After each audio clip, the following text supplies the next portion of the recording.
Good evening and welcome. We'll be going over Chapter 17 of Principles of Marketing. Just to let you know, as a disclaimer, this is for review, educational, and informational purposes. It is not to take the credit for the intellectual property. The credit for the intellectual property goes to authors and or publisher Kotler and Armstrong. Okay? My purpose here is just to educate and convey information about marketing and just use this as it is as a education tool, not to take the credit for the intellectual property. And full credit goes to Cutler and Armstrong for the intellectual property itself. All I am is just educating people on the actual subject matter. And now to today's course.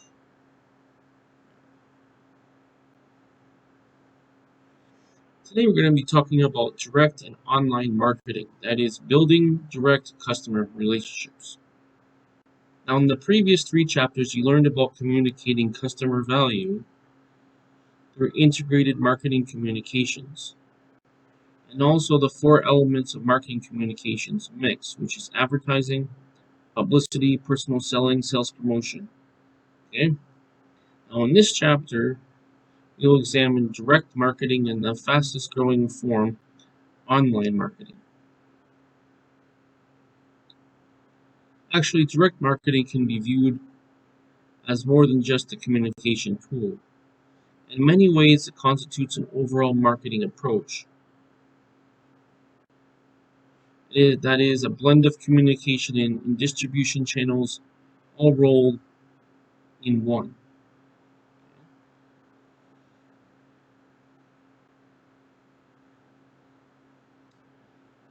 As I go through this chapter, I want to remind you that although direct marketing is presented as a separate tool, it must be carefully integrated with other elements of the promotion mix.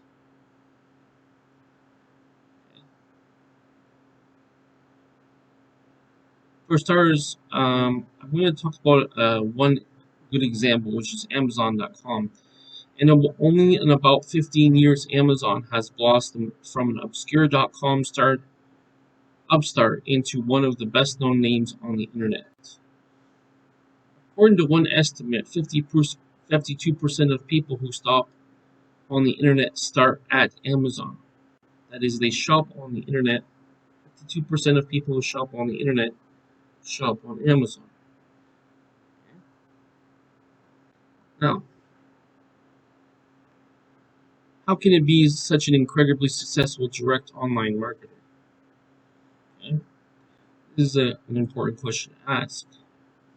It's all about creating direct, personal, and satisfying online customer experience. That's what it's all about.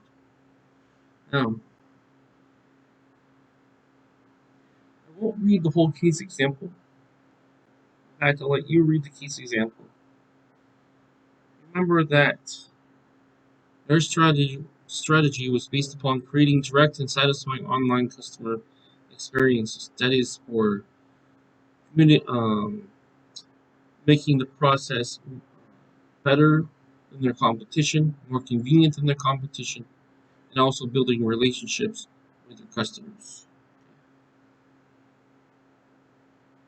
Now let's talk about our objectives for this chapter. There's 5 objectives.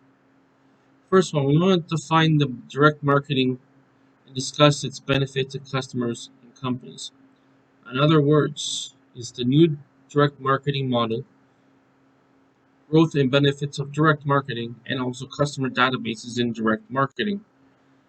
For objective number 2, we want to identify and discuss the major forms of direct marketing. That is, forms of direct marketing. Keep in mind that this was published in 2012, so this will be something different. I also want to explain how companies have responded to the internet and other powerful new technologies with online marketing strategies. That is, online marketing. We want to discuss how companies go about conducting online marketing to profitably deliver more value to customers. That is, setting up an online marketing presence. For objective number 5, which is our 5th objective for this chapter, we want to make an overview of the public policy and ethical issues presented by direct marketing. That is, in other words, public policy issues in direct marketing. Keep those in mind. Now to the chapters. I'd like to define one important term before we go forward with the chapter, which is direct marketing. Remember that direct marketing means connecting directly with carefully targeted segments or individual consumers, often on a one-to-one interactive basis. Okay? That's what it is.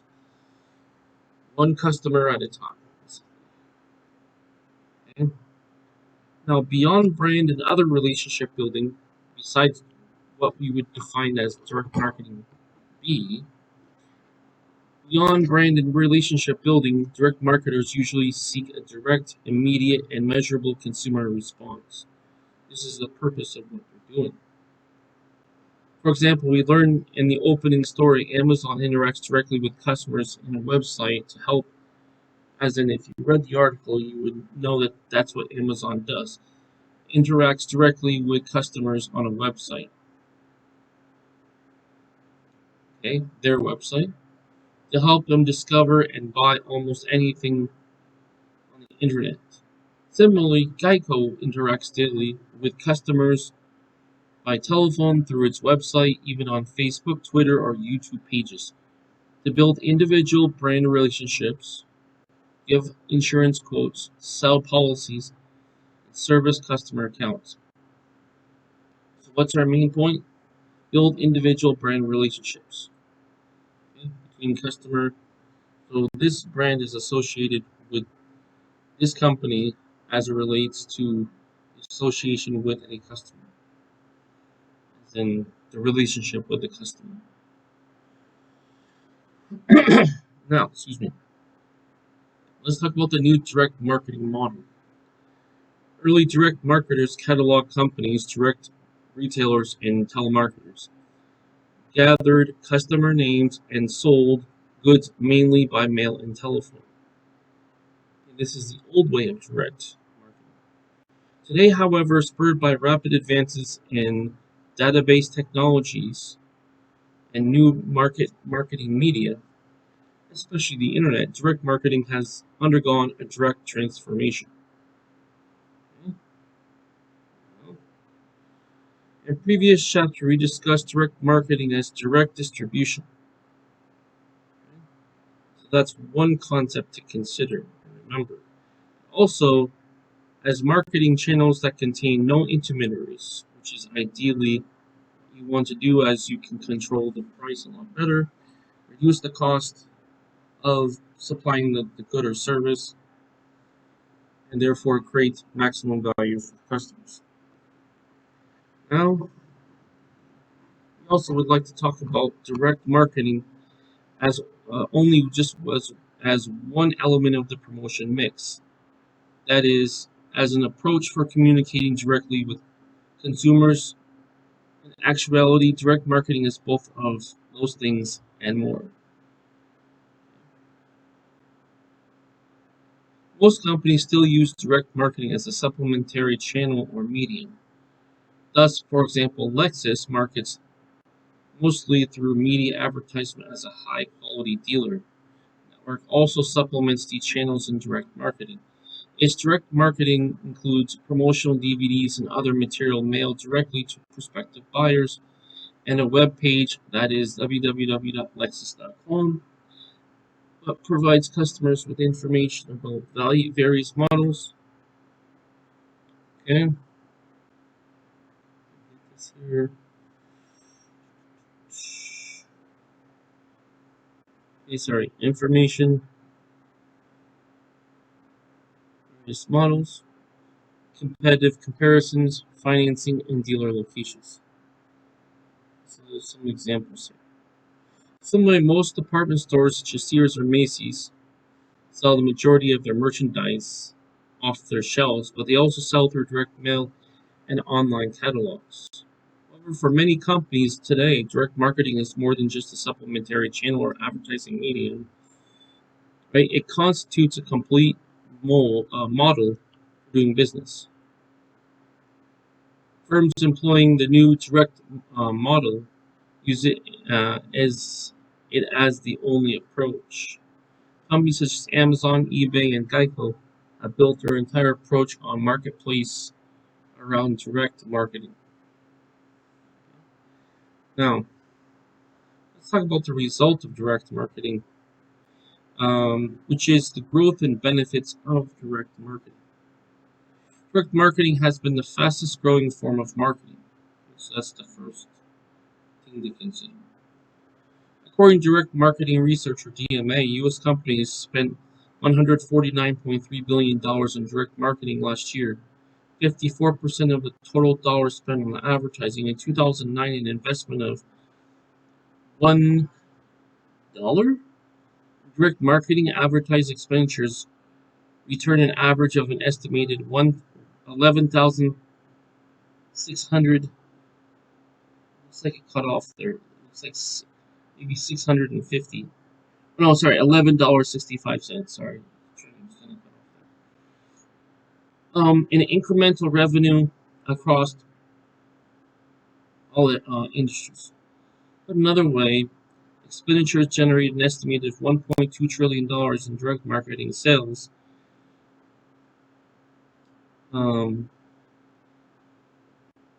which also is about 8% of total sales in the U.S. economy. The DMA estimates that direct marketing sales will grow 53% annually through 2013, compared with a projected 4.1% annual growth in total U.S. sales. Direct marketing continues to become more web-oriented, and internet marketing is claiming to be a fast-growing share of marketing spending and sales. For example, U.S. marketers spent an estimated $23 billion online advertising last year, 16.2% of all media expenditures, and more than twice as much as other that they spent the 4 years earlier. These efforts generated nearly $300 billion in online customer spending. So you can see quite the scale and the scope of it. Okay, so remember that this is due to web online marketing as a growth model. Now let's talk about the benefits to buyers, which is the main concept is being customer-centric or customer-oriented. For buyers, direct marketing is convenient, easy, and private. Direct marketers never close their doors, and customers don't have to trek and through stores to find products, which is what you used to do, although some people actually like doing it. But actually, this is much more convenient. From their homes, office, or anywhere else, customers can shop the web at any time of the day or night. Business buyers can learn about products and services without tying up any time with salespeople, which is a big time savings and also money savings for the company. Direct marketing gives people ready access to the wealth of products. Direct marketers can offer almost unlimited selection to customers almost anywhere in the world. Just compare the huge selections offered by many web merchants to their meager assortments of brick-and-mortar counterparts. For instance, log into bulbs.com, the web's #1 light bulb superstore, and you'll have instant access to every imaginable kind of light bulb or lamp. Incandescent lamps, fluorescent bulbs, projection bulbs, or surgical bulbs, automotive bulbs, you name it. Similarly, direct marketing, Zappos.com stocks more than 2.7 million shoes, handbags, clothing items, and and accessories from more than 1,300 brands. No physical stores could offer handy access to this vast selection. This is where they have their advantage or their competitive advantage. Direct marketing channels also give buyers access to wealth of comparison information about companies, products, and competitors. Good catalogs or websites often provide more information to more useful than ever. Forms than even the most helpful retail salesperson can provide. For example, Amazon.com offers more information than most of us can digest, ranging from top 10 product lists, extensive descriptions, and expert and user product reviews, recommendations based upon previous purchases. Excuse me. Now, catalogs from Sears offer a treasure trove of information about the store's merchandise and service. In fact, you probably wouldn't think it would be strange to see a Sears salesperson referring to a catalog in the store for more detailed product information while trying to advise a customer. Finally, direct marketing is immediate and interactive. Buyers can interact with sellers by phone or on the seller's website to increase exactly the configuration of information, products, or service that they desire and let them order on the spot. Moreover, direct marketing gives companies a greater measure of control.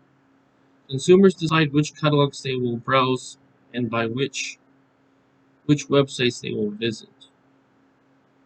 Now, let's talk about the benefits to the sellers.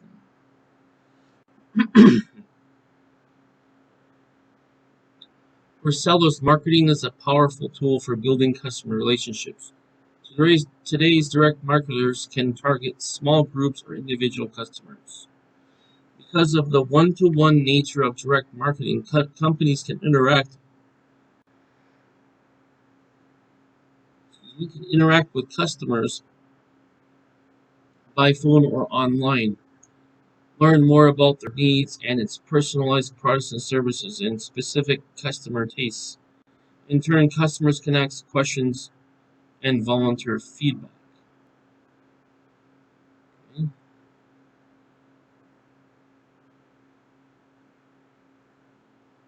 Direct marketing also offers a low-cost, efficient, speedy alternative for reaching the markets. Direct marketing has grown rapidly in business-to-business marketing, partly in response to the ever-increasing cost of marketing through the sales force. When personal sales calls cost an average of $350 or more per contact, they should be made only when necessary and to a high potential customers and prospects.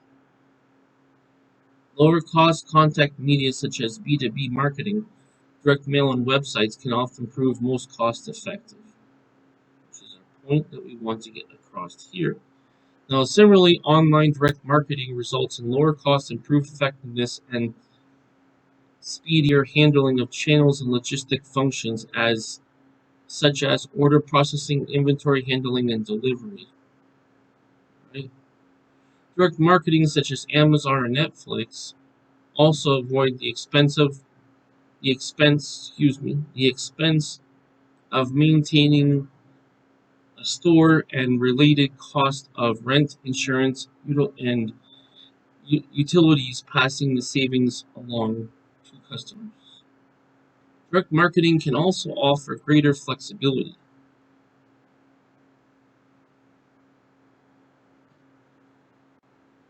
This is what that is. It allows marketers to make ongoing adjustments to prices and programs and make immediate, timely, and personal announcements and offers. For example, in its signature folksy manner, Southwest Airlines uses techie direct marketing tools, including a widget Ding and blog nuts about Southwest to inject itself directly into customers' everyday lives and their invitation.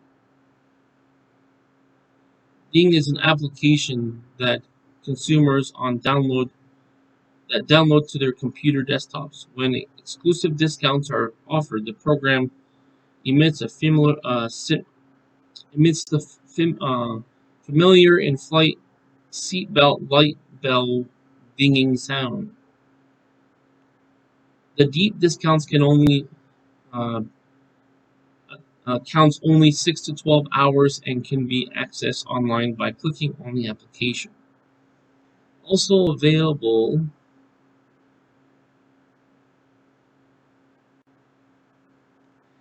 it's also available on the phone. Ding lets Southwest Airlines bypass reservation systems and pass bargain fares directly to interested consumers. Eventually, Ding may even allow Southwest Airlines to customize fare offers based on each customer's unique characteristics and travel preferences. So that's the value added part of it. In the first 2 years of Ding application, it was downloaded by about 2 million customers and generated more than $159 million in ticket sales. Finally, direct marketing gives sellers access to buyers that they couldn't reach through other channels. Smaller firms can mail catalogs to customers outside the local market and post toll-free telephone numbers to handle orders and inquiries. Internet marketing is a truly global medium that allows buyers and sellers to click from one country to another in seconds. A web user from Paris or Istanbul can access an online LL Bean catalog as easily as someone living in Freeport, Maine. The direct sellers, that is, the direct seller's hometown. Even small marketers find that they have ready access to global markets, which is the end game benefit. Let's talk about the customer databases in direct marketing. Effective direct marketing begins with a good customer database, that is, an organized collection of comprehensive data about individual customers or prospects. Okay?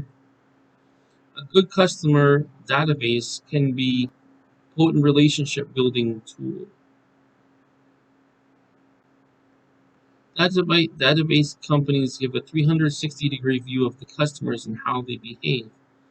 A company is no better than what it knows about its customers. So, remember that a customer database is an organized collection of comprehensive data about individual customers or prospects, including geographic, demographic, psychographic, and behavioral data. That is what a customer database is. Now, some of these databases are huge, for example.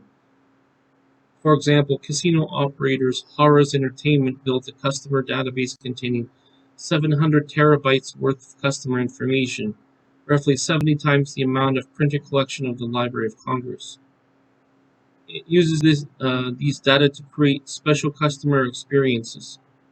Similarly, Walmart captures data on every item for every customer for every store every day.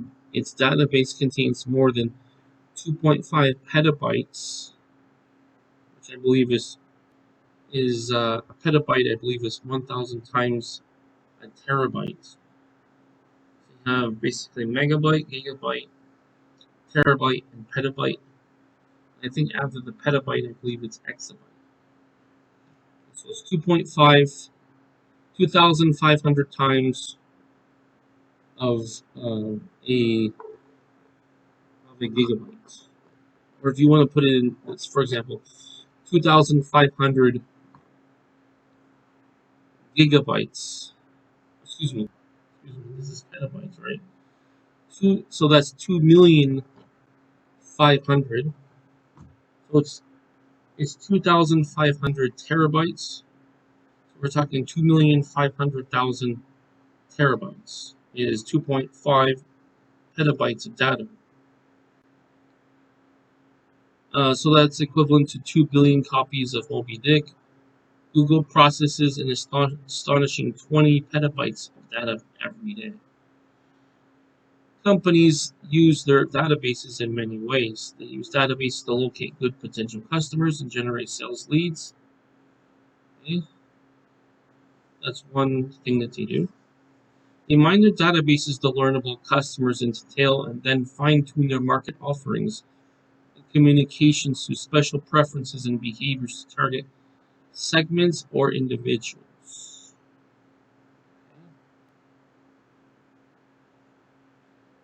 And all a company's database can be an important tool for building stronger long-term customer relationships.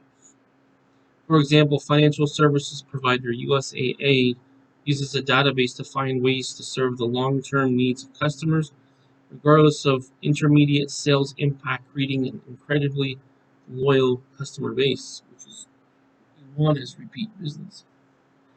USAA provides financial services to U.S. military personnel and their families largely through direct marketing via the telephone and internet. It maintains a customer database built from customer purchasing history and information collected through customer surveys, transaction data, and browsing behavior such as a website. USAA uses the database to take their direct marketing offers to the specific needs of the individual customers. For example, customers looking toward retirement, it sends information to the sends information on real estate planning. On estate planning. If the family has college-age children, USA sends the children information on how to manage their credit cards.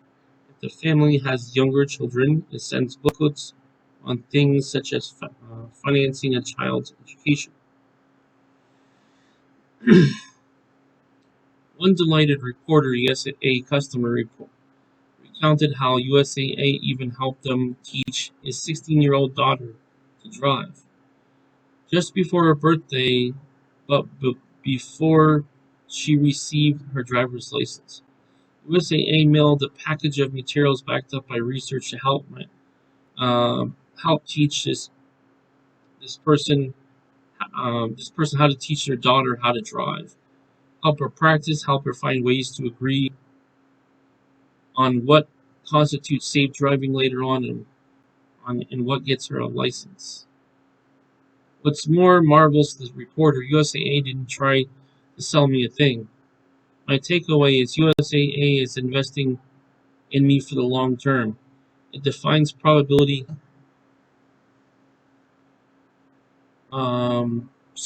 defines profitability not just in what it sells today, but through skillful use of a database. USAA serves each customer uniquely, resulting in high customer loyalty. So that's how we do it. Serve the customer uniquely. Okay. Now, that is to get high customer loyalty. The $18 billion company retains 98% of its customers. For the past 4 years, Bloomberg Businessweek magazine has ranked USAA among the top 2 customer service champs, but highlighting legendary customer service. As last year, MSN Money ranked USAA number 1 in its customer service Hall of Fame list. Like many of other marketing tools, database marketing requires a special investment. Companies must invest in computer hardware, database software, analytical programs, communication links, and skilled personnel. The database system must be user-friendly and available to various marketing groups, including those in a product and brand management. The new product development, advertising and promotion, direct mail, telemarketing, web marketing, field sales, other fulfillment, and customer service. However, a well-managed database usually results in sales and customer relationship gains for more than cover those costs. And here in Figure 17.1, we have forms of direct marketing. Now, just remember that this is a list and different ways you can direct market. One is online marketing, which is the most powerful and the most common nowadays. We have face-to-face selling, direct mail marketing, which is still effective. Catalog marketing, telemarketing, which is very limited. This is only for what's called cross sales, which is selling to a person who already has a business relationship with you, such as they're already a customer. Direct response television marketing, which is still done.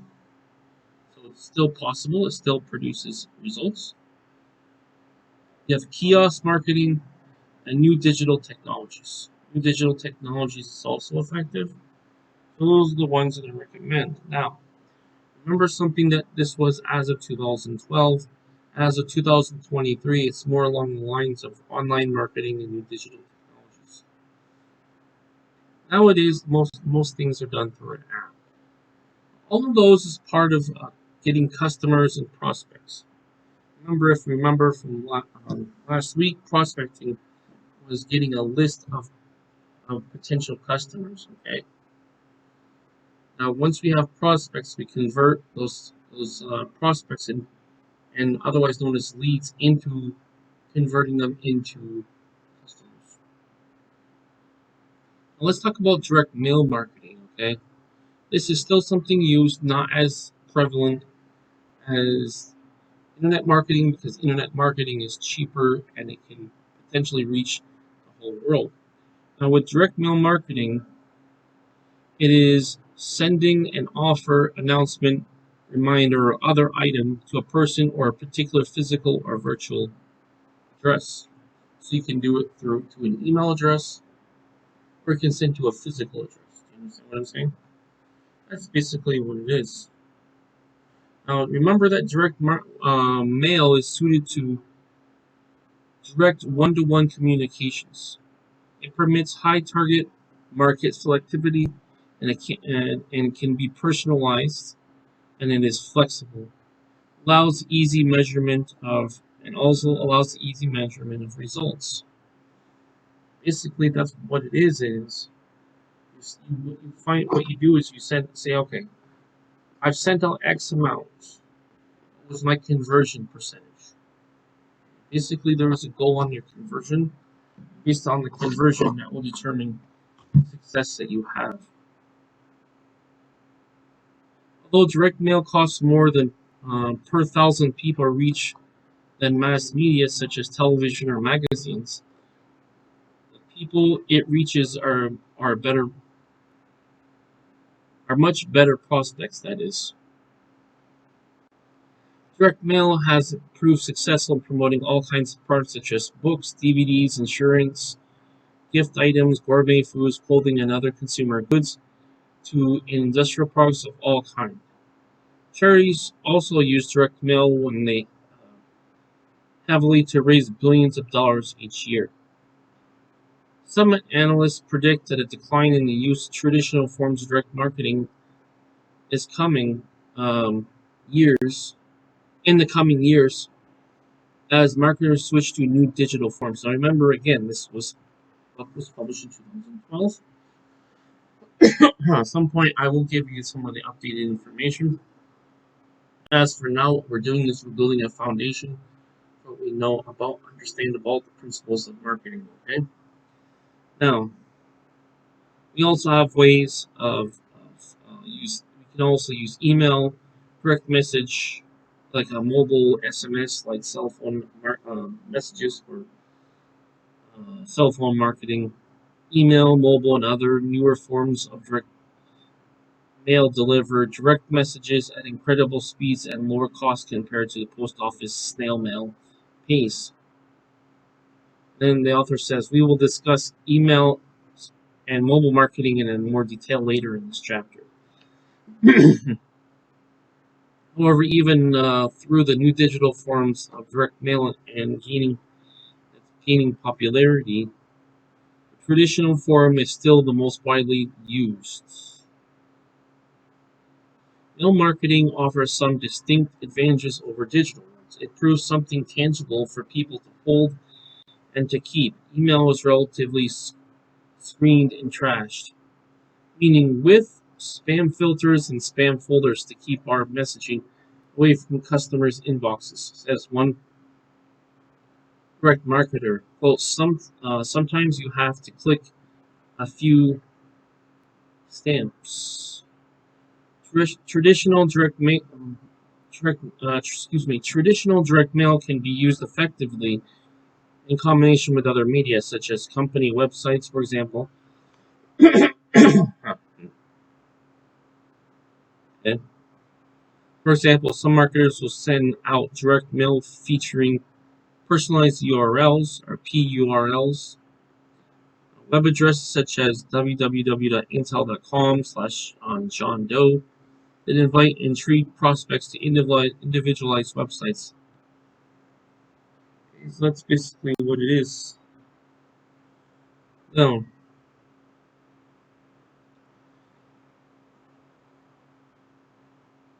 let's talk about catalog marketing. Oh wait, one more thought on the matter. Direct mail, whether traditional or digital,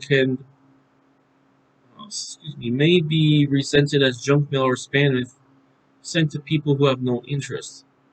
For this reason, smart marketers are targeting the direct mail carefully as to not waste their time and money and recipients' time. So there still is a lot of spam in email, but I've noticed it has been cut back. More and more people probably reporting it as spam. It doesn't get through. It doesn't get through the filters. They are designing permission-based programs, sending email and those ads only for those who want to receive them. Yes, I think that they made some sort of law or something. But anyway, that is that you don't want to target people who are not interested or not likely to buy. You want to target people who are likely to buy based on their interest. Now let's talk about catalog marketing. That is direct marketing through print, video, or digital catalogs that are mailed to select customers, make available in stores, or to presented online. That is what catalog marketing is. Now, with a stampede to the internet, more and more catalogs are going digital. A variety of web-only catalogs have emerged. Print catalogers have added web-based catalogs to their marketing mixes. Web-based catalogs eliminate printing and mailing costs, and whereas space is limited to print catalog, online catalogs can offer almost an unlimited amount of merchandise. Finally, online catalogs allow real-time merchandising products and features to be added or removed as needed. And prices can be adjusted instantly to each demand. However, despite the advantages of web-based catalogs, as overstuffed mailbox may suggest, printed catalogs still thriving. U.S. direct marketers mailed out to more than 17 billion catalogs past year, about 56 per American. Why aren't companies ditching the old-fashioned paper catalogs to this new digital era? For one thing, paper catalogs create emotional connections with customers. Okay. That web-based sales simply can't. So that's the contrast. That is part of what's called a sales copy, is being able to use that technique when marketing and selling a product. Glossy catalog pages still entice buyers in a in a way that computer images don't, says one analyst. Well, among retailers who rely mainly on direct sales, 62% say biggest revenue generator is a paper catalog. In addition, Printed catalogs are one of the best ways to drive online sales, making them more important than ever in the digital era. According to a recent study, 70% of web purchases are driven by catalogs. Another study found that consumers received catalogs from their retailers spent 28% more on the retailer's website than those who didn't get a catalog. Thus, even dedicated online only retailers such as Zappos.com have started producing catalogs with the hopes of driving online sales. So basically, what they do with the catalogs, basically a pointer to online.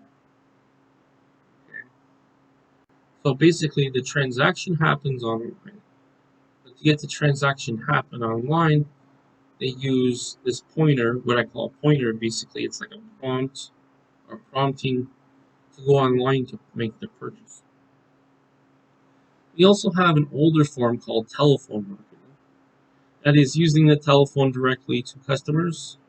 Now, this is not so prevalent anymore because telemarketing has largely been banned, unless, of course, it's cross sells or dealing with people you already customers with. It's basically become a nuisance to many people where it interrupts what they're doing at times when they want to least be interrupted. Of course, nobody wants to be interrupted, but especially at times when they want least to be interrupted. Now, proper design and targeted telemarketing provides many benefits, including purchasing convenience, increased product and service information. However, the explosion is unsolicited, unbound telephone marketing over the years has annoyed many consumers with the object of almost daily junk phone calls. And remember, this was as of 2012. So I can tell you myself, I hardly ever get telemarketing calls. My phone number is not there to be marketed to. Now, if I already have a relationship with a company, that's different. But in terms of what they call cold calling, I almost never get that. Almost never. Which is basically what people want. People don't want to be bothered by this type of marketing. I think it was something in the past, before it became a nuisance, something in the past that people tolerated or thought maybe it was cool that they were getting a call, but once they started using it, and too many people are doing it, now becomes a situation in which people don't want it anymore. So properly design. Okay, sorry. Yes, remember that properly designed targeted health marketing provides many benefits, including purchasing convenience and increased product and service information. Okay, so that's the advantage. Now, in 2003, U.S. lawmakers responded to the National Do Not Call Registry, which managed the FTC. Legislation has most telemarketing calls to registered phone numbers, although the people can still receive calls for nonprofit groups, politicians, and companies with which they have recently done business. So that's different. That's called cross-selling. That's the term is cross-selling. It's something a little bit different. Nowadays, if I see somebody selling something, I'm sure I'm not the only one thinking this. I basically take it as it's basically spam or some sort of scam. So, because nowadays with these restrictions on telemarketing, people only call you either if it's because you already do business with them, or it's because they are a scammer or somebody who's just spamming out stuff. Usually, spammers are scammers, so that has not been a very viable, with some exceptions, it's not a very viable approach to selling anymore.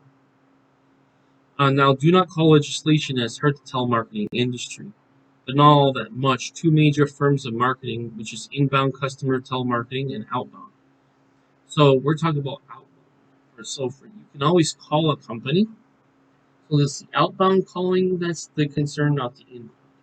Inbound is such as you call a company, um, right? To ask a question or make a purchase or whatever the purpose of the business is. That's different.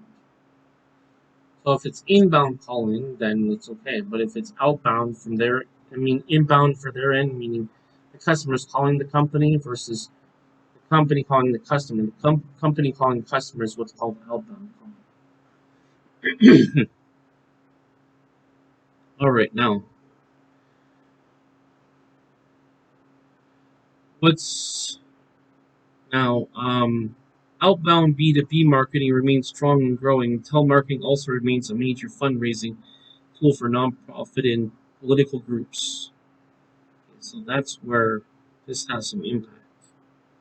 In fact, do not call regulations appear to be holding most direct marketers more than it's hurting them.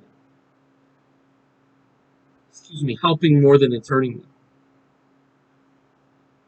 Rather than making unwanted calls, many of the marketers are developing opt-in calling system in which they provide useful information and offers to customers who have invited the company to contact them by phone or email. Yeah, I'm too busy for phone, so email a lot of times is more convenient for people because a lot of times people are working during the day, so it's better just to get an email and people can reply at their leisure or whenever it's convenient. The opt-in model provides better returns for marketers than previously the invasive ones. So opt-in is where it's at. Opt-in basically says it's okay to contact me about marketing. That's opt-in. Let me get some water here.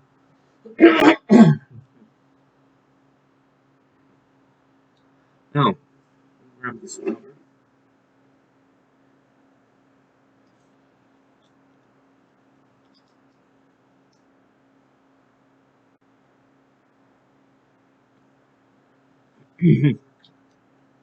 Meanwhile, marketers who value do not call regulations have themselves increasingly become the targets of crusading consumer activist groups who return the favor by flooding the violating company's phone system with return calls and messages. Well, what can I say about that? There's a lot of people on with YouTube channels and stuff that they do that as well. The idea about that is they want to waste their time, so that way they can't call anybody else. And what they do is they find a way to monetize it, such as putting it on social media or something, and people get amusement out of it. As well as it does have a message, which is avoid these companies. Now, in terms of direct response television, as a matter of definition, DRTV or direct response television marketing means it's referring to direct marketing television, including direct response television, advertising, infomercials, home shopping channels. This is not a new one, but this is newer than like direct mail marketing. The idea of this infomercials is it presents itself as information and advice and to the customer, and then it presents a solution to the problem that it's talking about. Successful DRTV campaigns can ring up sales, big sales that is. For example, Bowflex has grossed more than $1.3 billion in infomercial sales. And little-known infomercial maker Kuthi Ranker has helped propel proactive solution acne treatment into a power brand that pulls in $830 million in sales annually to 5 million active customers. Okay, so if you do the math on that, that's quite the return. As in per customer, how much they make. ERTV ads are also associated with such as loud and questionable pitches for cleaners, stain removers, kitchen gadgets, and nifty ways to stay in shape without working very hard. For example, over the past few years, Yellow and Cell TV pitchmen like Anthony Sullivan, Swivel Sweeper, Awesome Auger, and Vince Offers, Shamwell, Slap Chop have racked up billions in dollars of sales for as seen on TV products. Brands like OxyClean, ShamWow, and Snuggle, a blanket with sleeves, have become DRTV cult classics. In recent years, however, a number of large companies from P&G, Disney, Revlon, Apple, Kodak, to Coca-Cola, Anheuser-Busch, and even the U.S. Navy have begun using infomercials to sell their waves. Or wares? It's like waves. Wares. Refer customers to retailers, recruit members, and attract buyers to websites. So that's the purpose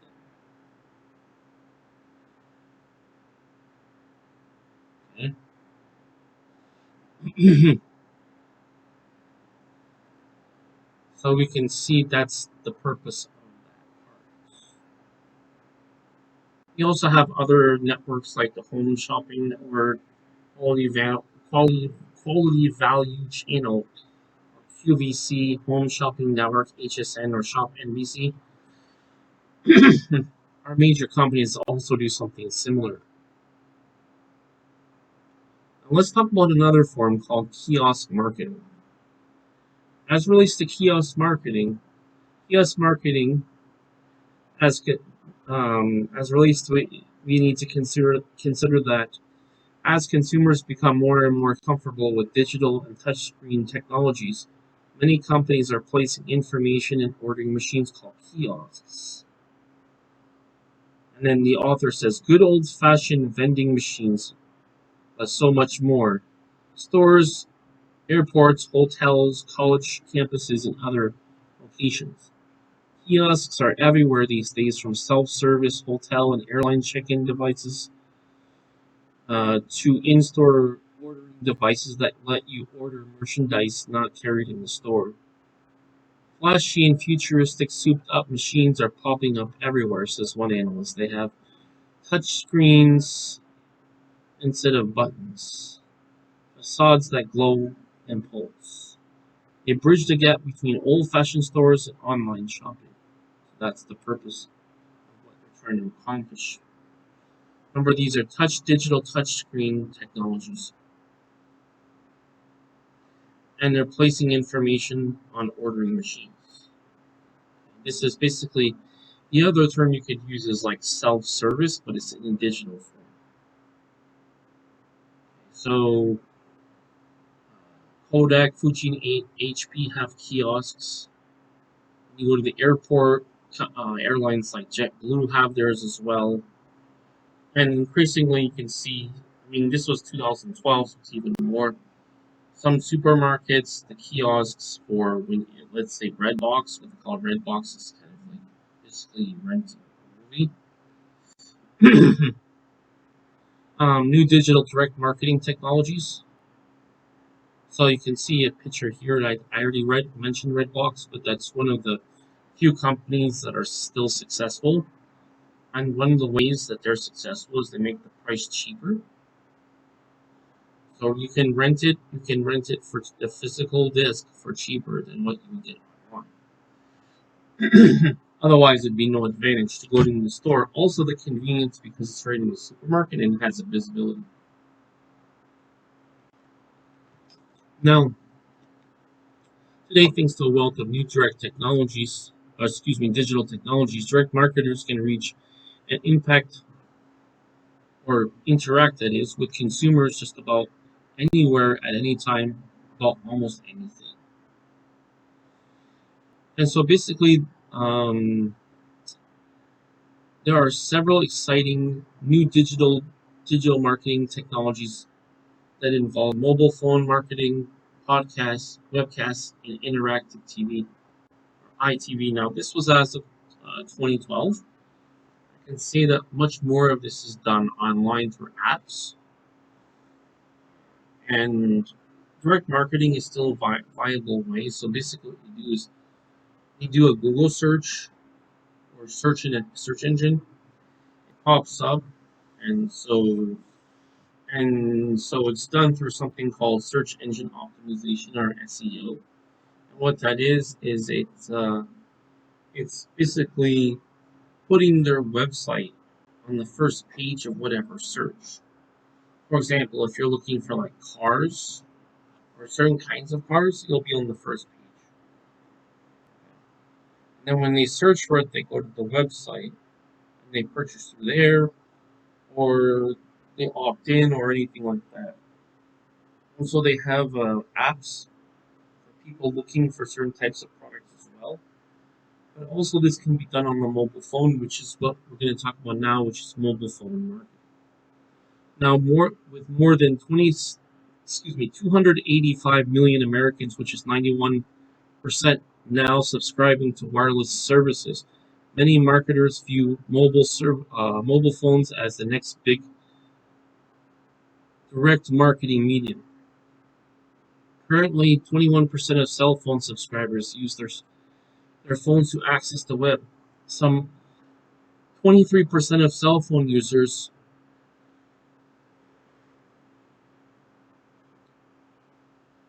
excuse me, have some advertising on their phones in the last 30 days, and about half of them responded to ads.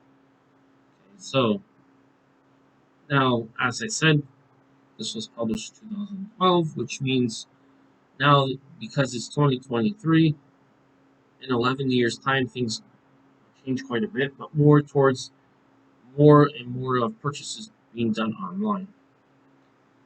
So, like,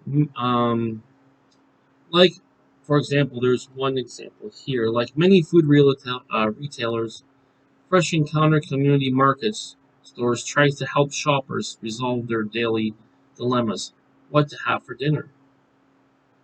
But this 32-store chain has come up with a unique strategy, texting suggestions to cell phones of shoppers who have opted into the Text and Save mobile advertising program. Last month, for example, Fresh Encounters sent a message to at 2 p.m. on a Thursday and Friday, offering a deal on a whole rotisserie chickens for shoppers who came after 5 p.m. on those days.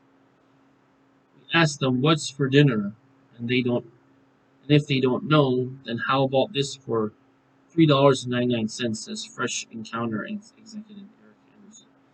I can't tell you with the inflation that's been going on the past 3 years. I don't think it's $3.99 anymore. Although it'd be nice if it was. Shoppers in the program receive new text offers each Sunday, ranging from free items such as milk and soft drinks to 5% off total purchases of $50 or more. Offers can be customized by store.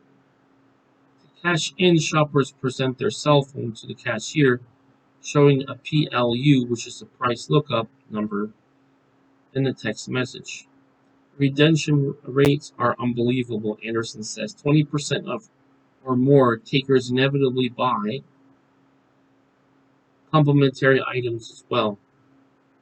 Although that's kind of an interesting way of putting it.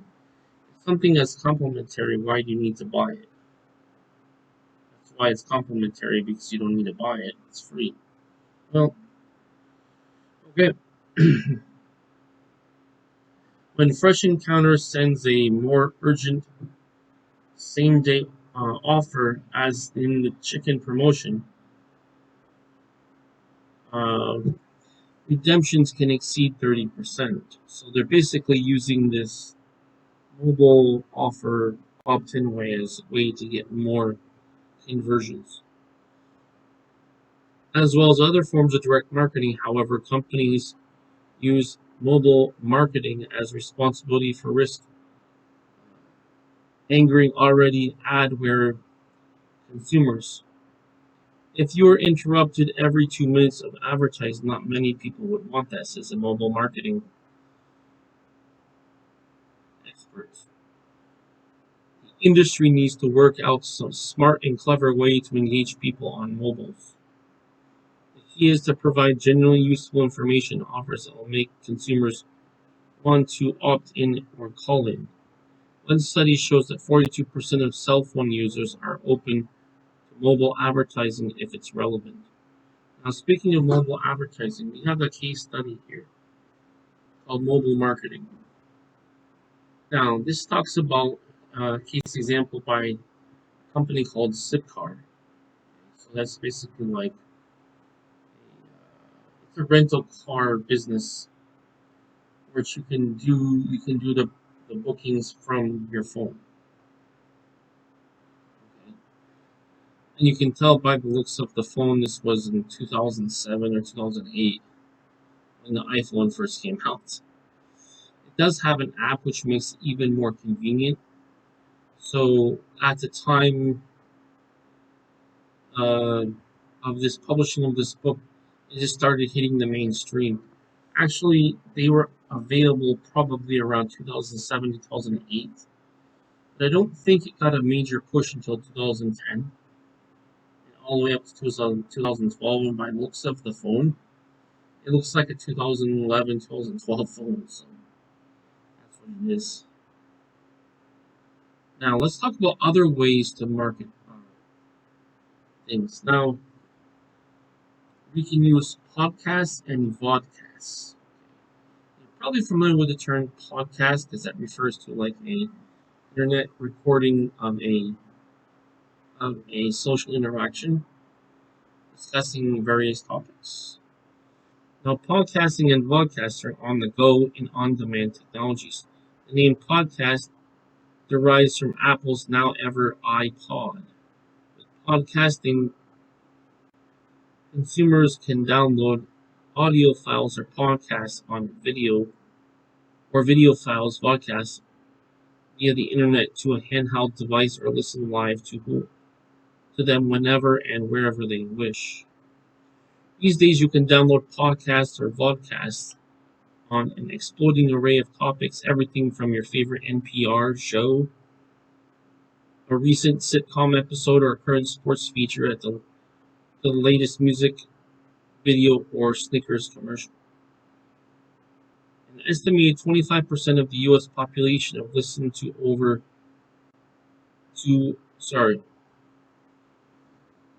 listen to or viewed at least one podcast. A recent study predicts that the U.S. Podcast audience will reach 38 million by 2013. Now remember that this was published in 2012. So by then, podcasts have become almost mainstream by 2020. So in fact, more people getting into the business of it because if they can reach an audience that's interested in the topic they have to discuss, it becomes a thing that will be a revenue generator. Now, there's several companies that have done this. Walt Disney is one. You have your social media influencers. If I give you more up to the information, we also have something called interactive TV or ITV. Interactive TV or ITV lets viewers interact with television programs and advertisers using their remote controls. In the past, ITV has been slow to catch on. However, technologies now appear to be poised to take on a direct marketing medium.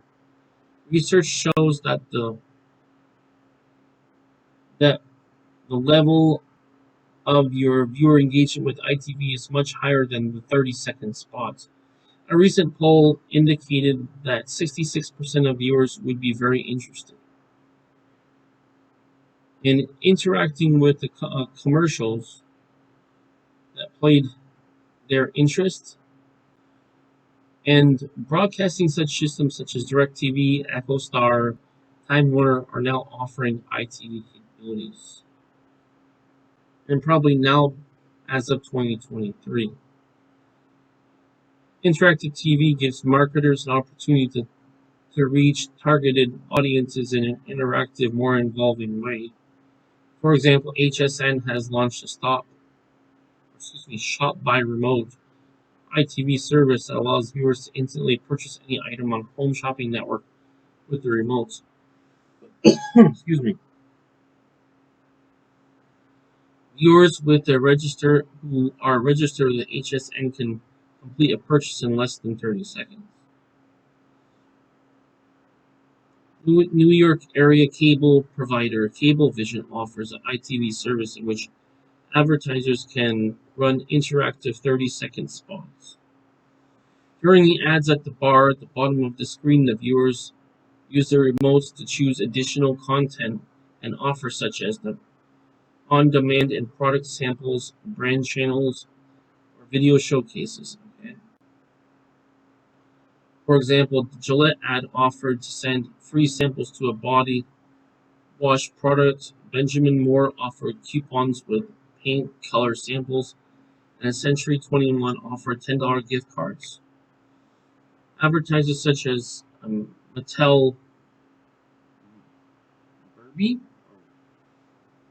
Barbie, Mattel Barbie, and the U.S. Navy invited viewers to select their branded Cablevision channels for optional information and entertainment. So far, response rates for the interactive content have been impressive. For example, in as early as last year, Disney Travel Channel allowed subscribers to browse information about Disney theme parks, then request a call from an agent. The booking rate for people requesting a call was 25%. More broadly, ITVs are slated to run for 2 weeks at a piece, 2 weeks apiece, and to be shortened on average by week because marketers ran out of materials. For instance, Gillette pulled its on-demand samples over a week early after maxing out the promotion of the 30,000 samples, which is a lot. Mobile phone marketing, podcasts, vodcasts, ITV offer exciting marketing opportunities. Marketers must be careful to use the direct marketing approaches wisely. As with other marketing forms, marketers who use this risk backlash from consumers who resent such marketing as an invasion of their privacy. Marketers must target their direct marketing offers carefully, bring their value to customers rather than making unwanted intrusions in their life. Okay. I think that's why they have opt-in for that very reason. Now, here's the biggest medium for marketing, which is online marketing. Okay, so basically, this is the ultimate form of people looking for information, opt in, and they get information about it, and then they purchase. Now, let me give you a definition of a couple terms. First one is online marketing, which is efforts to make products and services and build customer relationships over the internet. The second one is internet, which is most people familiar with what that term means, but just for clarification, just to make sure everybody understands what that means. It's a vast web of computer networks that connects users of all types around the world to each other in amazingly large information repository, meaning like people create websites, they store information, they store whatever, and people have access to this information. Okay. Also, we have a couple more terms to understand. Okay. Now, this is very basic, very basic stuff for online marketing. Let's talk about some more specific things. We have two of them. First one is click-only companies. The so-called .coms operate online, only have to have no brick and mortar market presence because they do everything online. Number two, we have the click and mortar companies. So basically, it means one is online and one is a physical location. So you basically, as I said, you have your traditional brick and mortar, which is your physical location companies. and that have added online marketing to their operations, which is basically the evolution or the progression of how this goes anyway. Basically, to reach a larger audience, you can't just rely on your local market, right? You have to reach out to the actual whole world. Okay? Now,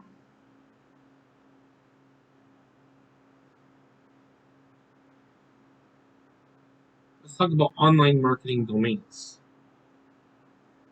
We have basically two of them. We have business to consumer and business to business. Actually, they actually include four of them, but this is the four major online marketing domains shown in 17.2 below. One is business to consumer, business to business, consumer to consumer, and consumer to business. All right, so let's talk about those one at a time. Let's talk about business to consumer first, from the most common to the least common. When it comes to business to consumer or B2C, that is businesses who offer goods or selling goods and services online to final consumers. Okay? That's B2C. Now, B2B. By the way, before I talk about that, actually, let's define these first. Then we'll go back to that figure chart. Second one is B2B. So this is the second most common. Businesses using online marketing to reach new business customers with that is to serve current customers more efficiently and to obtain buying efficiencies and better prices. Why? Because it's done online, it's cheaper. Now we have our third one. We have something called consumer to consumer. These are online exchanges of goods and information between final consumers. Now, in this C2C, we have something called blogs, which is online journals where people post their thoughts, usually a narrowly desired topic, very specific. Okay? And the fourth one is consumer to business. That is online exchanges in which consumers search out sellers and learn about their offers and initiate purchases, sometimes even during transaction terms. So there's two ways of selling from the bit. Well, there's three ways of selling from the business. It's when the business sells directly to the consumer, business sells to another business, or the consumer purchases, initiates the communication, and buys from the business.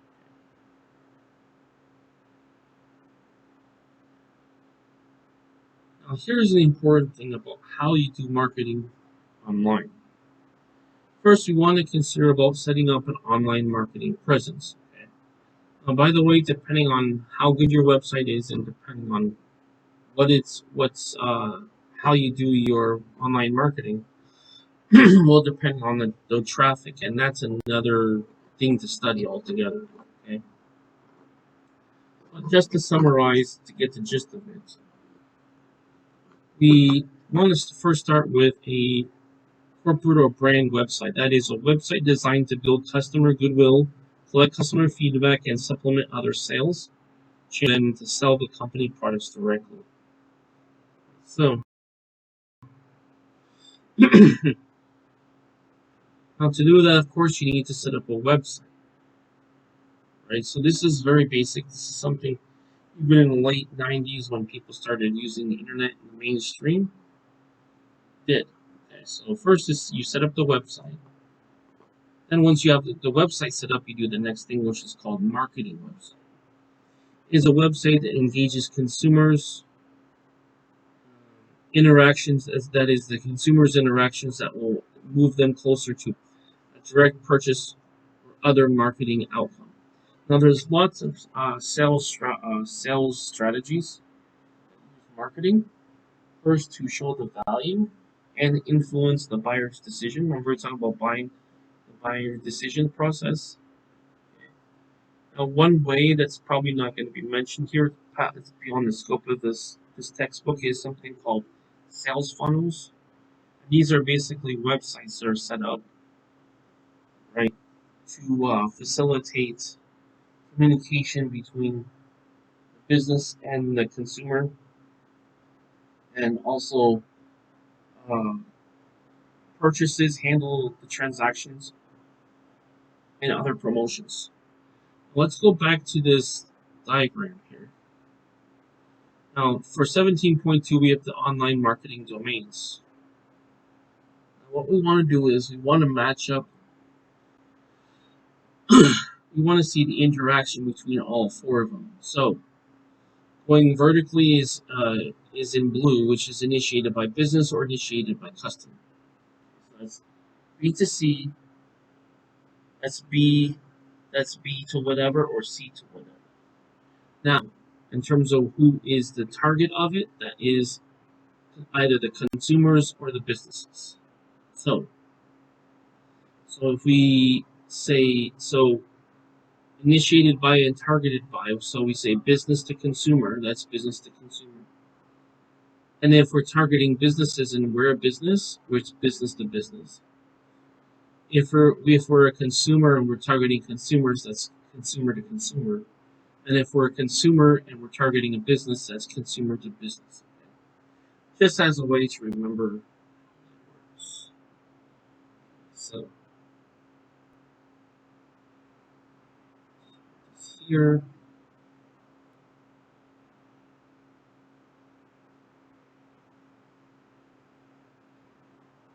now let's look at another diagram here. This is setting up online marketing. There's four things you need to consider. Number one, we need to consider setting up online social networks. Actually, let me reiterate. As a core idea, we need to consider conducting online marketing. Now, conducting online marketing has four channels or four ways of doing it. Number one, the first one is setting up online social networks. The second one is creating a website. Number three is placing ads or promotions online. And the fourth one is using email. Now, let's talk about each one as it can be used. Number one, setting up online social networks. That is, you have a social media, what they call a social media channel, Facebook, Instagram, YouTube, Rumble, etc.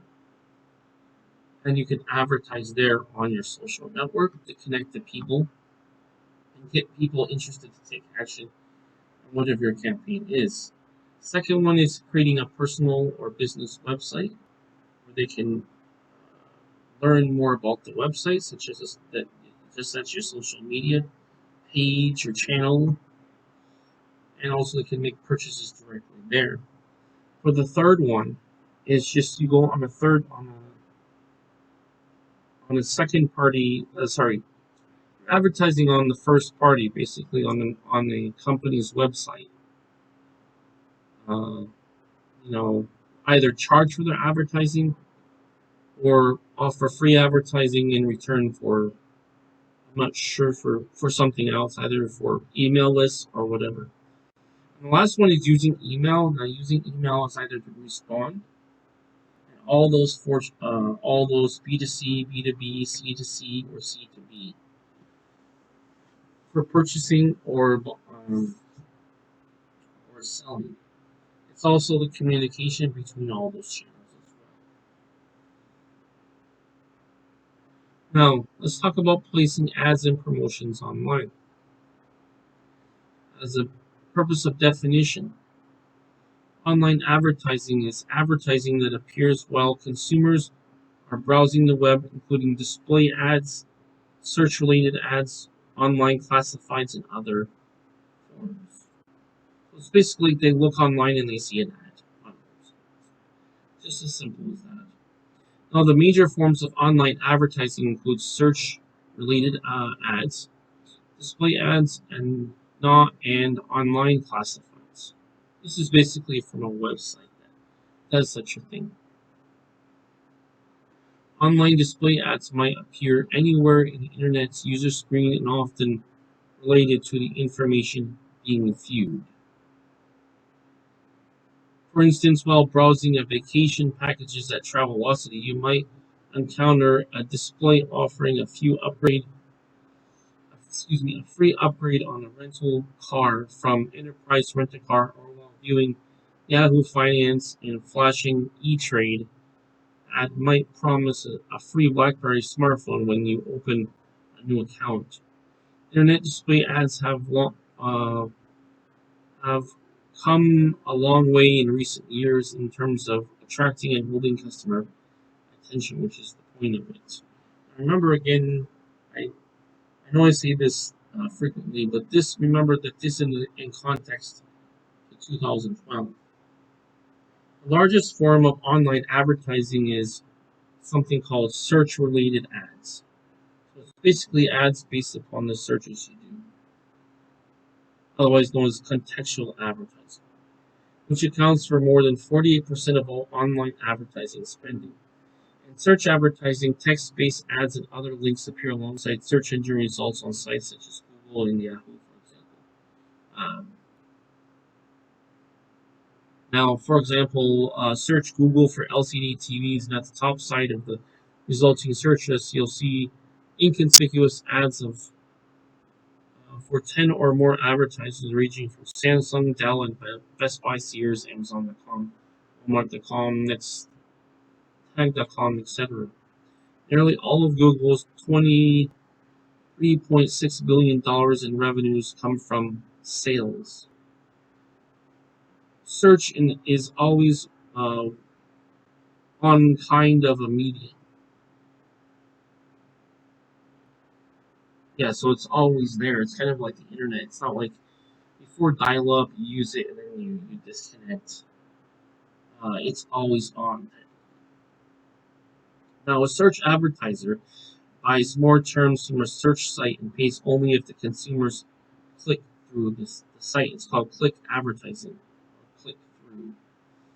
Basically, the way it works is they pay per click. So it's an agreed upon amount, and per click on a website, Google charges the advertiser.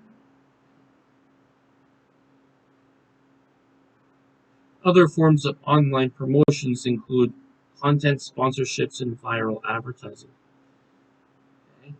Now, using content sponsorships, companies gain more name exposure on the internet by sponsoring special content on websites such as financial information or special interest topics. Now, there's another type of marketing online called viral marketing, and that's used mostly for social media, video sharing websites such as YouTube, Rumble, Facebook, etc. Remember that viral marketing is the internet version of word of mouth marketing. Websites, videos, email messages, and other marketing events that are so infectious that customers will want to pass them along to friends. That's viral word of mouth. It's just the difference is that the origin is from online. Now, when we talk about viral marketing, we're talking about something that has reaches usually in the millions. Now, some websites may have a slightly different definition of the word viral. It just means, as a general definition, it means a greatly spread out marketing that reaches many people. Okay. Usually, what happens is, I can just tell you from experience. Usually, these are on your social media platforms such as YouTube, and once something's gone viral, millions of people have seen it. And then what happens is your marketers usually build relationships with those social media influencers that have videos that go viral because they're well known and they're liked. Now, speaking of likes, let's talk about the specific way and medium of this, how viral marketing works. First of all, we need to consider creating or participating in online social networks to create a to create viral marketing. In terms of social networks, those are online social communities, blogs, social networking websites, or even virtual worlds where people socialize or exchange information and opinions. Basically, the newer, because this was 2012, the newer term for this would be your your your social media influencers or your content generators or content creators. Now, remember that this is something that's done online and not in person. So that's sounds obvious, but that's the context here. Now, marketing can engage in online communities in two ways. So what we're dealing with is a community of people who are online. Now, they can so in two ways. Number one, they can participate in exchange in existing web communities, or they can set up their own. So you either join a community or you make your own community. Joining existing networks seems to be easiest. This many major brands from Dunkin' Donuts, Harley Davidson, Volkswagen, and Victoria's Secret have created YouTube channels. Remember I told you YouTube? That's what it is. Some of the major social networks are huge. Yes. YouTube. And now increasingly, as of 2023, it's gonna be Rumble's gonna be the next YouTube. The largest social network, which is Facebook's, by itself commands 70% of the social network traffic.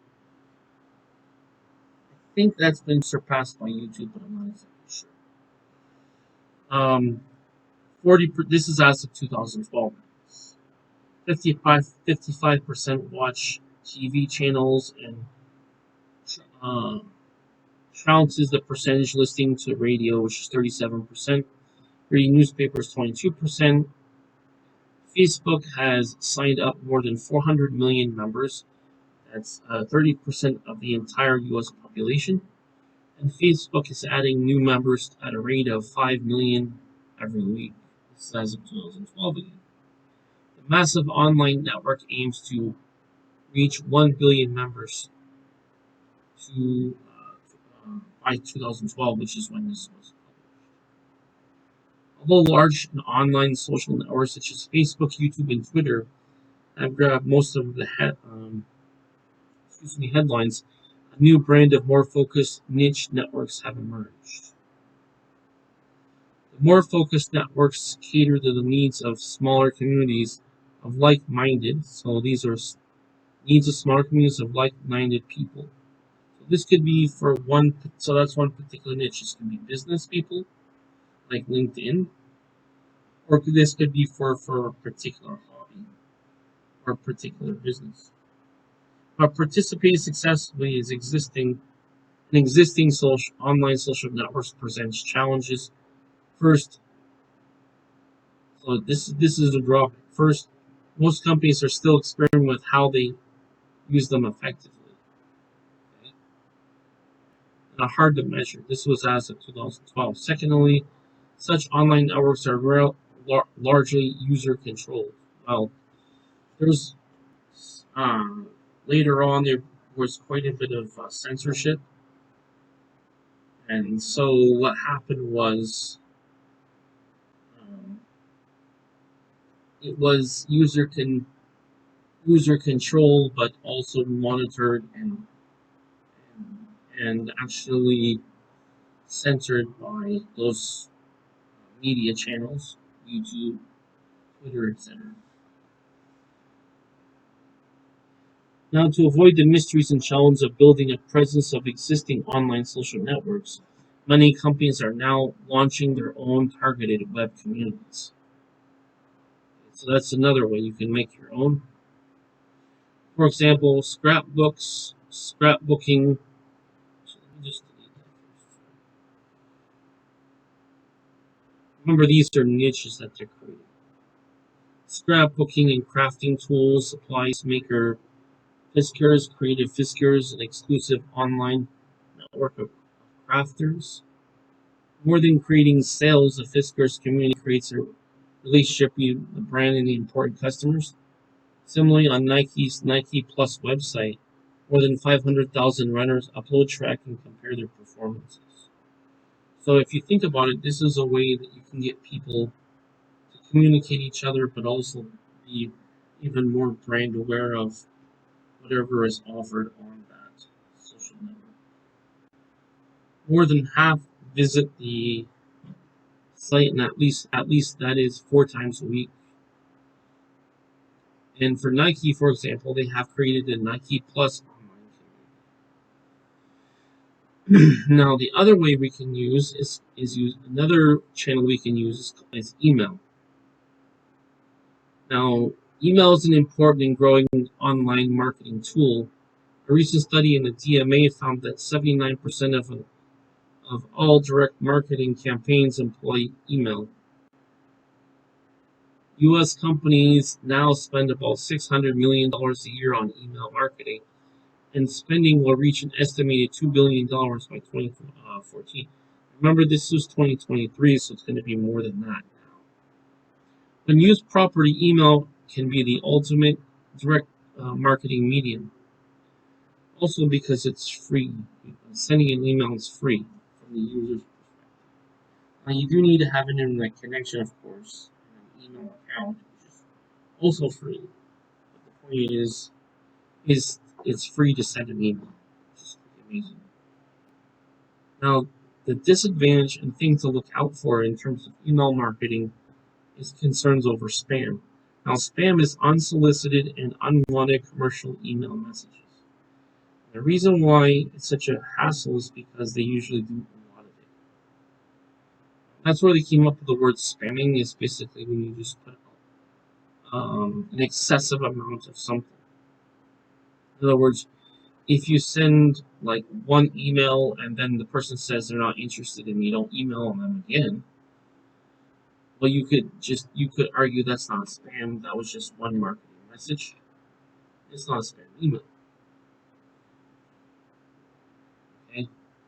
But to address these concerns, most legitimate marketers now practice permission-based email marketing.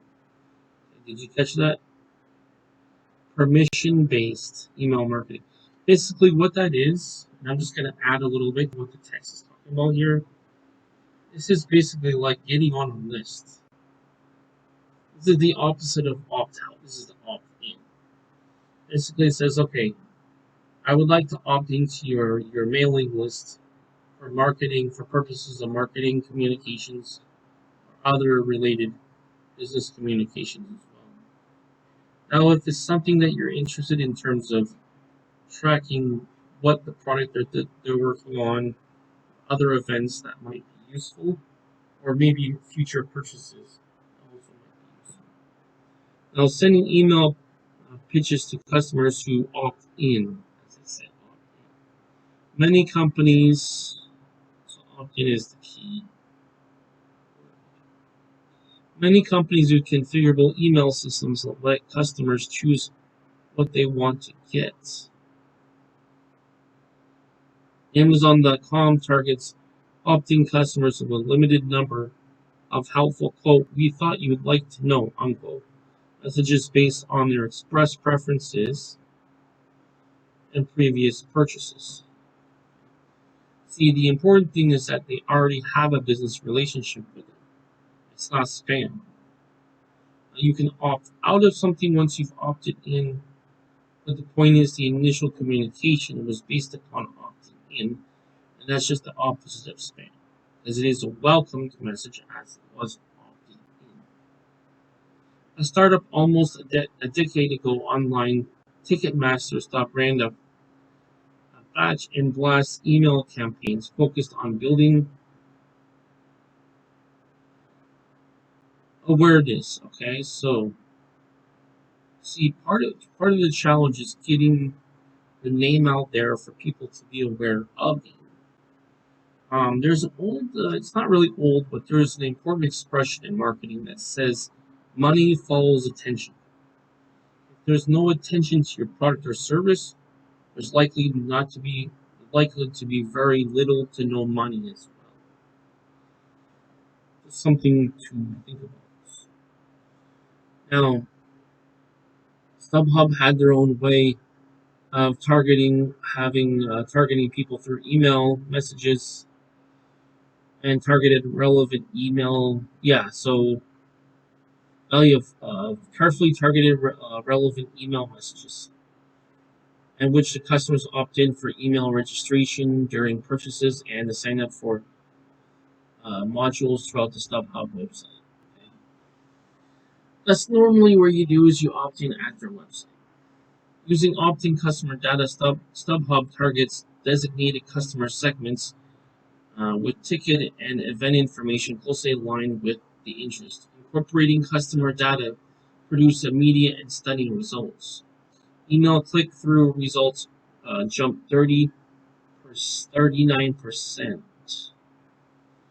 The company saw a 79% year-over-year increase in ticket sales despite having sent fewer emails.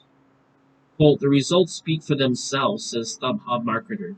Quote, these new targeted campaigns, sorry, these meaning new targeted campaigns, are driving 2,500% more revenue pre-mail than meaning our average marketing campaigns. So targeting the right people is where you're going to make the majority of your revenue. At least a very great majority of your revenue. Given its targeting effectiveness and low cost, one email can be outstanding marketing involvement. According to DMA, email marketing produces the greatest return on investment on direct marketing media.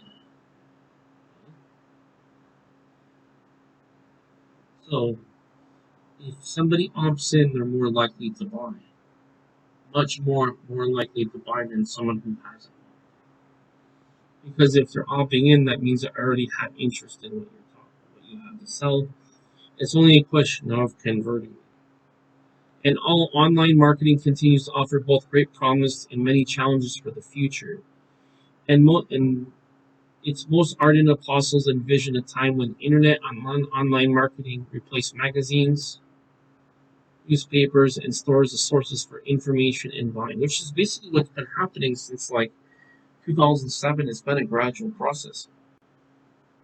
And it's very simple to understand and know what it is because just look around your community. Do you see people buying newspapers anymore? Okay, do you see people buying magazines? Not so much, right? Newspapers, only very specialized newspapers that have very specialized or valuable information, such as, for example, Wall Street Journal, Investors Business Daily, Financial Times, magazines, Economist, those types of magazines. Maybe Sports Illustrated, pop culture and popular stuff, or your very specialized information stuff. Nowadays, it's much cheaper just to send an email. You have an email list, you send it out. People opted in, there you go. Okay, that's all it is. You don't need to create magazines, you don't need to print out paper. It's much cheaper to do it that way. What they do basically, and just adding to what this is saying, what they do is they created an initial file, okay, text, and then they mass mail it out. Email, mass email marketing it out. As in you mass mail you take out that one marketing or email message and you send it in everybody on a list basically. Let's let's finish off with our last topic, which is talking about public policy issues in direct marketing. These are laws that marketers have to abide by. Direct marketers and their customers usually enjoy mutually rewarding relationships, which is what we're after. Ethical marketers are after a win-win scenario where, okay, I win and you win. I benefit and you benefit. That's the idea. Occasionally, however, a darker side emerges. The aggressive and sometimes shady tactics of a direct marketers can both can bother or harm consumers, giving the entire industry a black eye. Abuses range from simple excesses that irritate customers to instances of unfair practices or even outright deception and fraud. The direct marketing industry has also faced growing invasion of privacy concerns, and online marketers must deal with internet security issues. So this is what they're trying to avoid, right? So basically, most of the stuff, opt-in stuff, is legitimate, it's valuable, it's what people are looking for. Other thing is basically, remember I told you about scam stuff.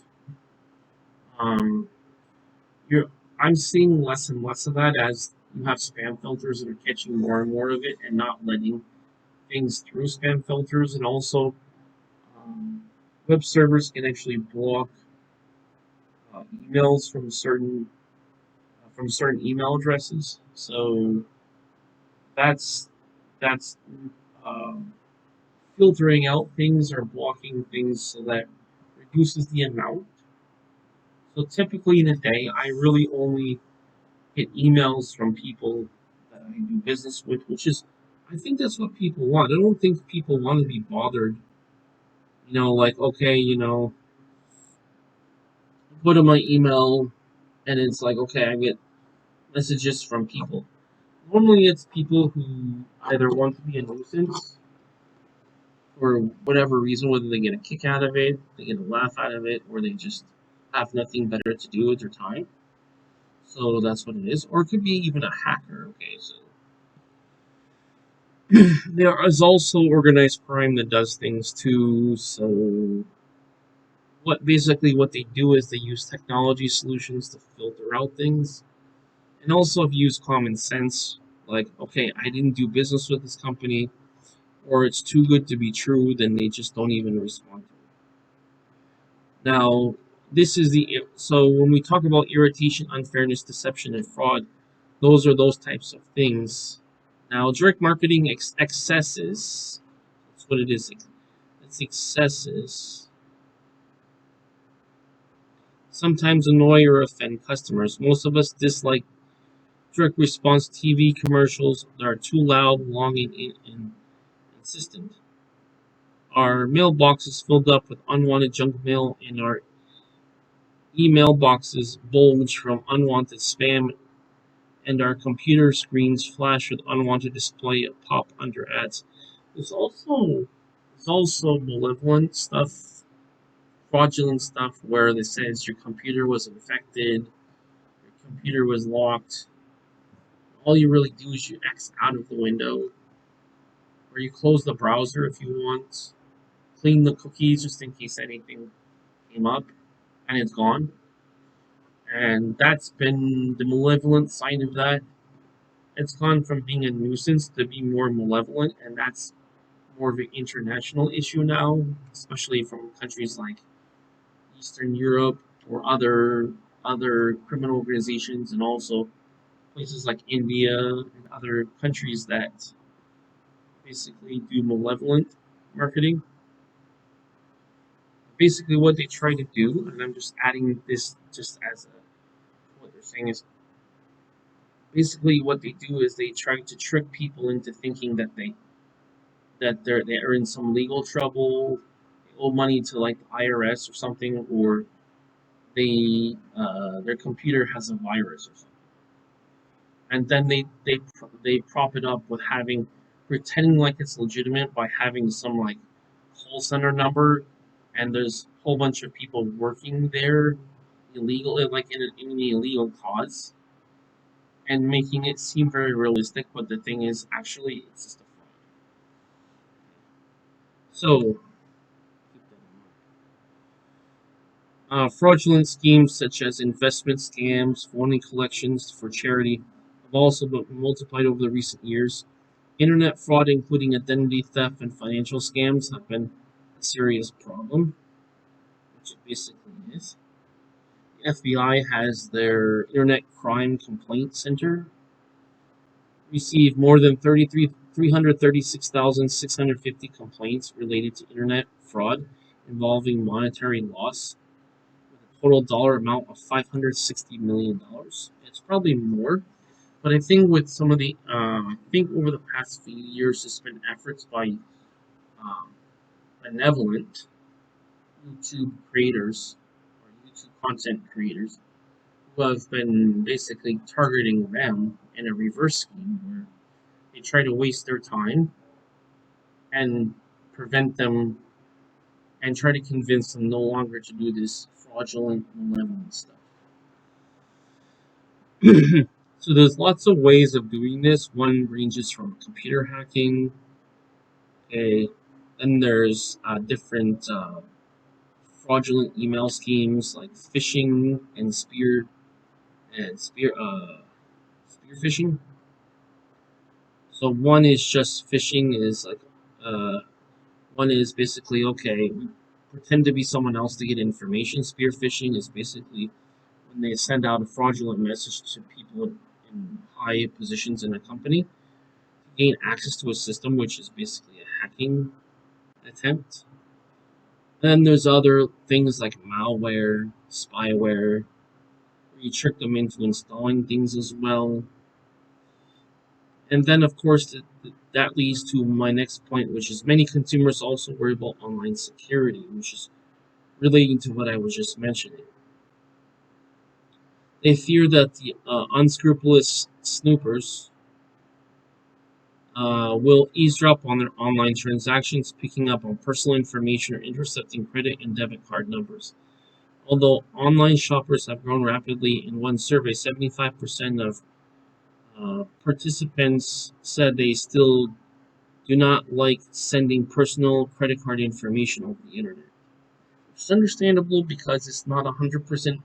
I mean, as far as I know, nothing, no matter how good the encryption is, no matter how good the practices are, it's not 100%. It can almost never be 100%. But it's some of the onus falls on the user in terms of creating a good password, in terms of using common sense, in terms of not being fooled by these fraudulent schemes. Another internet marketing concern is that all of the vulnerable or unauthorized groups, for example, marketers of adult-oriented material sites, have found it difficult to restrict access to minors. In a recent survey, for instance, 1 in 4 children aged 8 to 12 admit that they having an account on a social network site such as Facebook or MySpace, which supposedly does not allow children under 13 to have a profile. The survey also found 17% of parents did not know they had a social network. So it's sort of a strange thing. I'm not sure how that happens, but I don't think it happens so much. And I know when you post to like Rumble and I think also to YouTube, it asks is any kids in the video. So I think there is some liability legally and also just to prevent issues in general. So basically, what they do is if it's not intended for kids, they just make sure it's not, you know what I mean? Like, yeah, marketers are very careful about demographics. That's why collecting information about their customers is important. There's also another issue of invasion of privacy. That is, invasion of privacy is perhaps the toughest public policy issue now confronting the direct marketing industry. Consumers often benefit from database marketing, as we were talking about earlier. They receive more offers than closely matched to their interests. However, many critics worry that the marketers may know too much about the consumers' lives and they may use to the knowledge to get unfair advantage of consumers. At some point, the extensive use of data bases intrudes on consumer privacy. These days, it seems that almost every time consumers enter a sweepstakes, apply for a credit card, or visit a website, or order products by email, telephone, or the internet, their names are entered into some company's already bulging database. Using sophisticated computer techniques, direct marketers can use the database to micro-target their selling efforts. Online privacy may cause special concerns. Most online marketers have become highly skilled at collecting and analyzing detailed consumer information. As web tracking technology grows in sophistication, digital privacy experts worry for some marketers will use such information for unfair advantage of unknowing customers. So basically, there's a certain amount of information that's relevant to selling, and there's other information that's private that should not be used for business purposes. But the problem is what economists call asymmetry, means information that's not the same overall or equal. In simple terms, on one side of your screen is grandma searching for arthritis treatments or a birthday gift for his granddaughter. On the other side is the screen of a black belt quant jock working for a data mining startup. The consumer cannot be expected to understand in full all that happens with his or her data. In the realm of online data collection, the notion of consumer empowerment tends to ring hollow. Some consumers and policy makers worry that ready availability of information may leave consumers open to abuse. So this is the concern. For example, he asked web sellers they're allowed to plant cookies on the browser of consumers who visit their sites to use tracking information to target ads and other marketing efforts. Should credit card companies be allowed to make data on their millions of customers worldwide available to merchants who accept their cards? So that's called information sharing. Or is it a right to sell the names and addresses of driver's license holders along with their height, weight, gender information, allowing apparel retailers to target all the overweight people with special clothing offers? A lot of people would say no. Because it is a private thing. To me, it should be a matter of are you a person who's likely to buy this product based upon your preferences and based upon your disposable income, meaning what type of demographic are you in, based upon spending habits, but not based upon personal information. A need for action to curb direct marketing access. Various government agencies are investigating not only do not call lists, but also do not mail lists, do not track lists, and spam legislation. Oh, can spam, in quotes, legislation. In response to online privacy and security concerns, the federal government has considered numerous legislative actions to regulate how web operators can obtain and use consumer information. So this is what they're after. For example, Congress is drafting legislation that would give consumers more control over web information is used, and the FTC is taking a more active role in policing online privacy.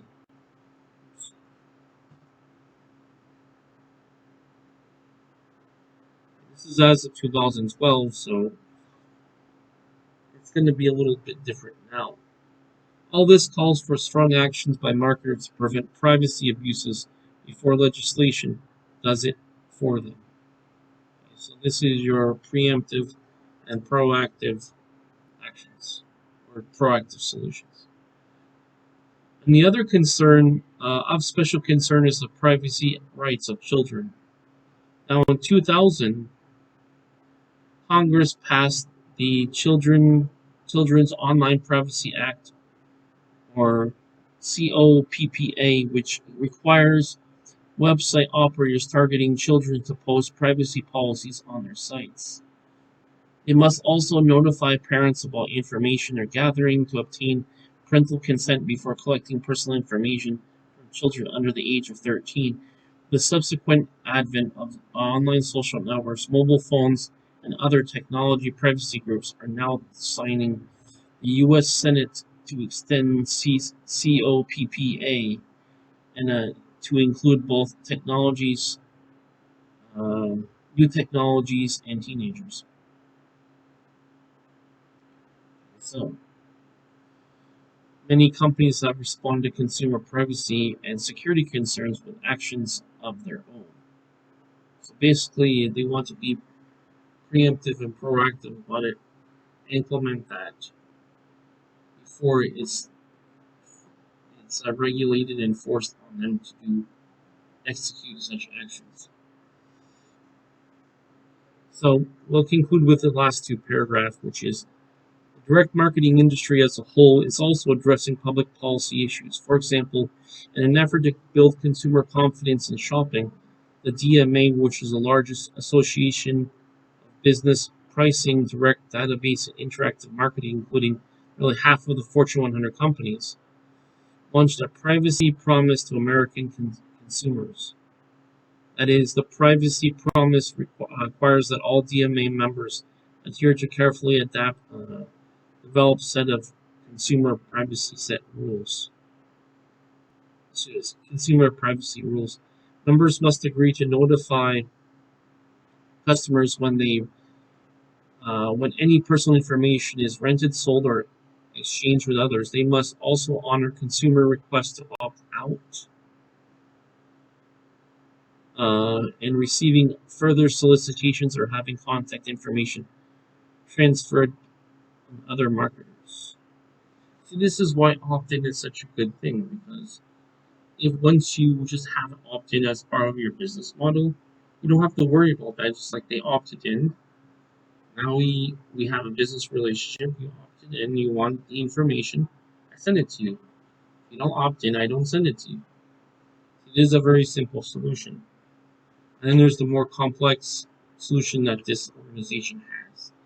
Direct marketers know that left untended, such direct marketing abuse will lead to increasingly negative consumer attitudes, lower response rates, and calls for more restrictive state and federal legislation, which is exactly the reason why they're proactive and preemptive about it.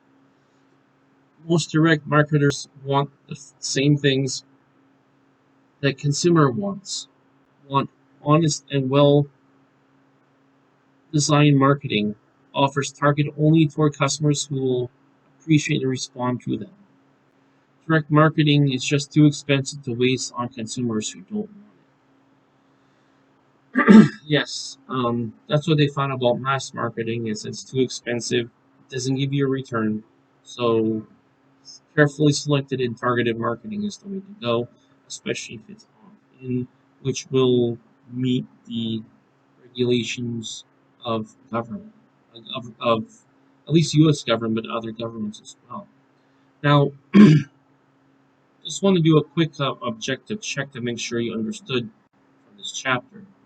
Remember that for objective 1, we need to be able to define in direct marketing and disclose the benefits of customers and companies.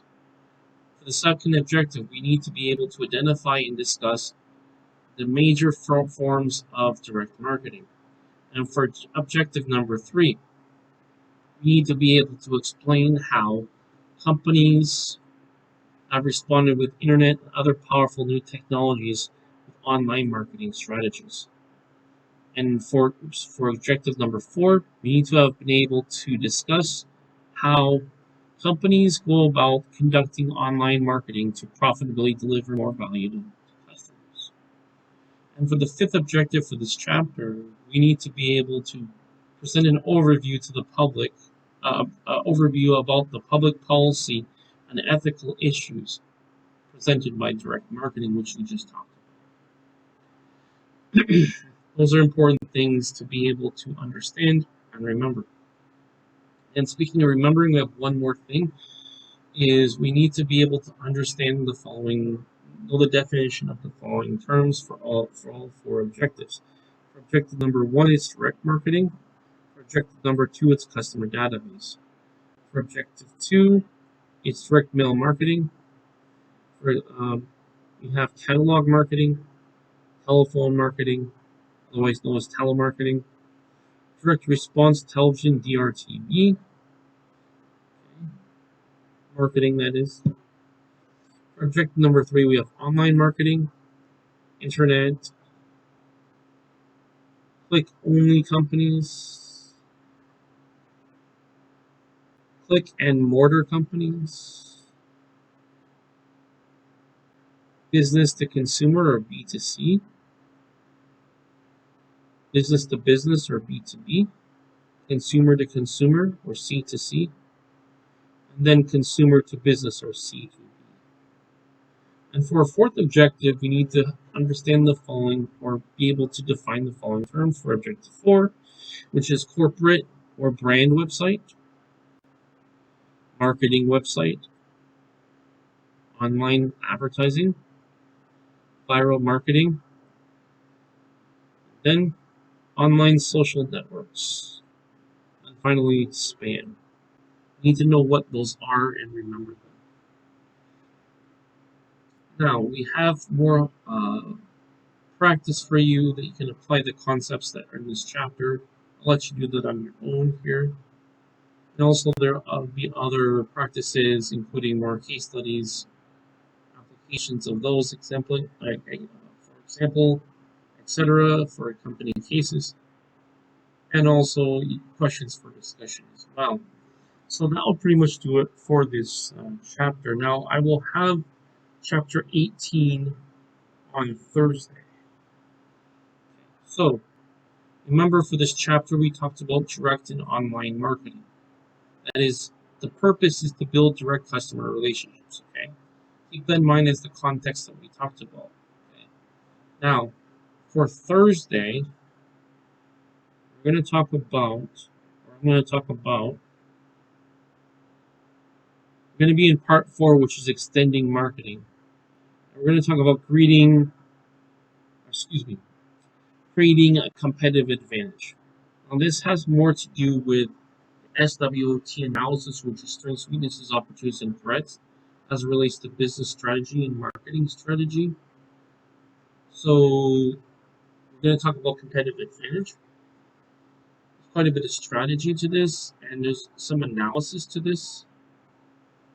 Let's see how long this is. 544. This is page 26. So it's a little bit shorter, but it's very technical. There'll be some case studies which I'll have you read on your own. But this is more of on business strategy as it relates to marketing. Okay, and it's a little bit technical, which I'll explain in greater detail how that works. But it's mainly this is an internal evaluation of your company compared to your competition. So that's basically your strengths versus their strengths, and then weaknesses compared to threats, and also opportunities created in the competition. Just remember SWOT, strengths, weaknesses, opportunities, and threats. Okay. Alright, so I'd like to thank you for watching this video. I do appreciate that. We did finish off part 3 of this book. That is chapter 17, Directed Online Marketing, for the purpose of building direct customer relationships. Please click like or the thumbs up on the video. That way we push the algorithm and more people be able to view it. be able to enjoy learning marketing and be able to apply it and benefit it from it. If you haven't already, please click the subscribe button. That way you'll have access to all the content on my channel, as I do have a variety of content on this channel. And also, if you haven't already, please click the bell button. That way you'll be notified of all my future videos. I would like to thank you for watching this video. I wish you a great day wherever you are.